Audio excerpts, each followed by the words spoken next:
শুনেন, থ্রেট তো সবসময়ই থাকে, দুষ্টচক্র তো সবসময়ই তারা চেষ্টা করবে এগুলো করতে, কিন্তু যেভাবে আমরা এসএসসিটা সামলেছি আশা করি এগুলো আমরা সামলাতে পারবো।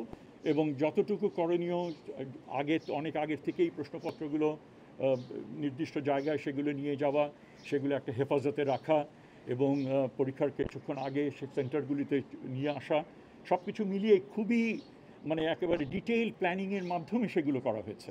তো আমার ধারণা এগুলো আমরা সফল হব সম্পূর্ণভাবে ঠিক করা গেলে। সেটারও হয়তো অন্য দিক থাকতে পারে, সেগুলো একটু বিবেচনা করে কারণ আমাদের কতদিন পুরো পরীক্ষাটা আমরা টানবো সেটা কিছুটা রয়েছে। এখানে বর্ষার সময় এবং সেটাও ঘনিয়ে আসছে, অনেকগুলো এখানে বিবেচনা এখানে থাকে। তো সেই পরিপ্রেক্ষিতেই দিনগুলো নির্ধারণ করা হয়েছে। বাট আমি সবসময়ই বলবো যে ইমপ্রুভমেন্টের স্কোপ থাকে এবং এবারের যে অভিজ্ঞতা থেকে অবশ্যই পরবর্তীকালে যে পয়েন্টগুলো আপনারা তুললেন সেগুলো ডেফিনেটলি বিবেচনার মধ্যে সেটা রাখা হবে। এগুলো ধারণা এগুলো সবই হিসাবের মধ্যে নেওয়া হয়েছে। আমরা পরীক্ষাগুলো আগেই বিভিন্ন কারণে পরীক্ষা পুরোটাই পিছিয়ে গেছে, তো ন্যূনতম তো একটা সময় আমাদের লাগবে।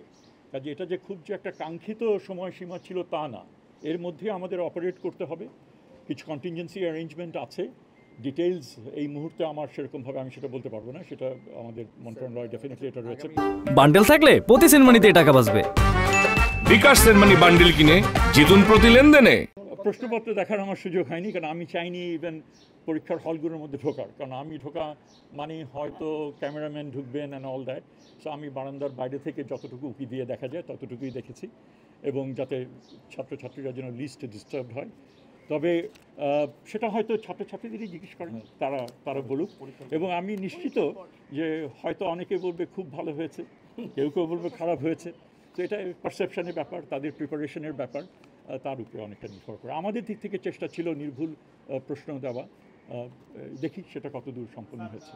পরবর্তীকালে আরও কী করা যাবে সেগুলো নিয়ে আমরা ভাবব, কিন্তু সমস্যা যেটা হচ্ছে যে যেহেতু ব্যবস্থাগুলো অতীতের থেকে ইমপ্রুভ করেছে, তারপরেও সমস্যা থাকছে, কিন্তু সব কিছু নিরসন করা হঠাৎ করে সেটা সম্ভব হবে না। এখানে যারা আসছেন গাড়ি শহরের মধ্যে দিয়ে, আমাদের শিক্ষা প্রতিষ্ঠানগুলো এমন জায়গায় যে মেইন রাস্তার উপরে অনেকগুলো, সেখানে কিছু সমস্যা তো থাকেই। কাজেই পরীক্ষার্থীরা এবং তাদের পরিবারগুলো যদি আরও আগের থেকে এসে যদি তারা মানে ছাত্রদের এখানে ঢোকানোর ব্যবস্থা করেন, তাদের যারা পরীক্ষার্থী, তাহলে একটা সেটা উপায় হতে পারে। করোনার ব্যাপারে যা আমাদের রিস্ক যতখানি অ্যাভয়েড করা যায় এবং তার জন্য যে বিধিমালা, সেগুলো সব স্কুলগুলোকে অনেক আগেই সেগুলো তাদেরকে জানানো হয়েছে, সেন্টারগুলোকে, এবং সেই হিসেবে প্রতিটি ছাত্রছাত্রীর মুখে মাস্ক রয়েছে, হ্যান্ড স্যানিটাইজার, এবং ওগুলোর সমস্ত ব্যবস্থা রয়েছে।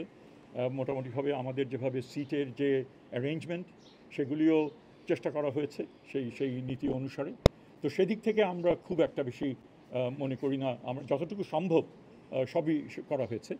একই সাথে আপনার যে ডেঙ্গুর ব্যাপারেও স্কুলগুলোকে সব নির্দিষ্ট করা হয়েছিল, যে এখানে পানি যেখানে থাকতে পারে বা জঙ্গল, সেগুলো সাফ করা। আমার ধারণা বহুলাংশেই সেগুলো তারা করেছে।